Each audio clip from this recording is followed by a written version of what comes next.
La Bible dit que nous devons, quand nous prions, traiter avec le péché. Beaucoup de gens ne sont pas exaucés parce qu'il y a des péchés qu'ils commettent, qu'ils ont fini par sous-estimer, pourtant qu'ils en sont, et qui permettent à Satan de bloquer leur vie. Regardez, souvent lorsque Jésus devait prier pour des malades, il traitait d'abord avec le péché, avant que ces gens-ci reçoivent la guérison. Il dit par exemple aux paralytiques, tes péchés te sont pardonnés. Et la Bible dit ceci, car tous sont péchés et on sont privés de la gloire de Dieu. Mon ami, mentir, ça te sépare de la main de Dieu. Voler, coucher avec quelqu'un quand on n'est pas marié, ça sépare de la gloire de Dieu. Toute autre prédication, tout autre prédicateur qui va te dire autre chose, ne dit pas la vérité. Le péché est un problème. Jésus est venu pour effacer les péchés, mais il faut les reconnaître pour qu'il les traite. On a fini par s'accommoder avec des péchés, croyant que Dieu est tolérant. Fais gaffe, Dieu n'est pas tolérant avec le péché. Le péché te sépare de Dieu. Souvent ça, c'est des parties du message que les gens n'aiment pas beaucoup.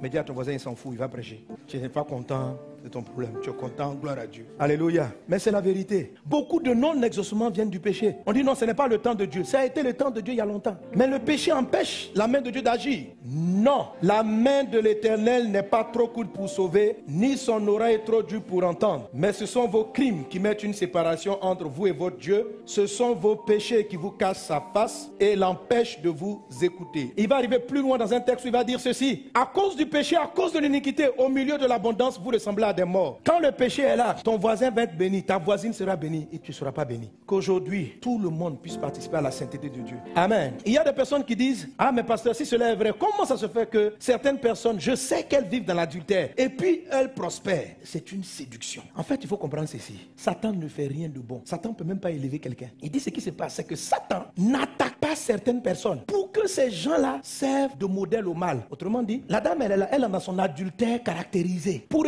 encourager ceux qui veulent faire le bien à rentrer dans l'adultère, il va les laisser briller. Ça veut dire ce que Dieu avait prévu pour elle. Ça arrive effectivement. Dieu avait prévu qu'à 40 ans, elle ait 4 maisons. Elle arrive à voir les 4 maisons. Mais elle court après tous les garçons de la ville. Alors plusieurs sont découragés de la prière. Voilà ce qu'ils disent. Ils disent, mais ces gars-là, ils prient même pas. Et puis ils ont ce que nous, on n'obtient pas après 4 ans de prière.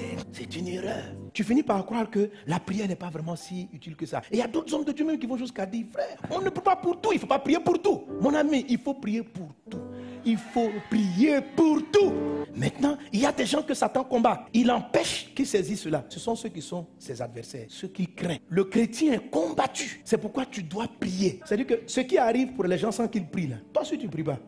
Parce que vous n'êtes pas du même quartier. Imaginez que Satan détruisait tous les païens. Mais qui allait vouloir devenir païen? Il faut qu'il t'envoie des faux pasteurs qui couchent avec les filles en désordre pour te dire, oh, même le grand prophète, j'ai vu qu'il touche les filles du quartier. Moi aussi, pourquoi pas? Frère, c'est pour aller en enfer. Il y a longtemps que ce gars est dans son camp. C'est un modèle mensonger. Le temps marqué, il va le détruire. Ne les imite pas. Dieu a dit que tu vas aller au sommet, tu vas aller au sommet. Mais toi, s'il te plaît, ne laisse pas le péché entrer dans ta vie. Parce que quand le péché va entrer, là, tu auras une dette envers lui. Et c'est là qu'il va pouvoir maintenant attaquer ton élévation. Maintenant, quand tu n'es pas clair, Satan ne sait pas si à un moment donné, tu peux basculer pour repartir à Jésus. Là, il ne te laisse vraiment pas monter. Une fois que tu as fait un contrat avec lui, il s'assoit là-dessus. Il ne t'élève pas, il ne peut pas trop te rabaisser aussi. Il te garde dans une situation mi-figue, mi-raisin. Si tu montes là, peut-être que quand tu vas arriver là-bas, tu vas dire, je veux bien marcher avec Jésus. La vie est un choix. Il ne faut pas être un peu Dieu, un peu Satan. Ça marche.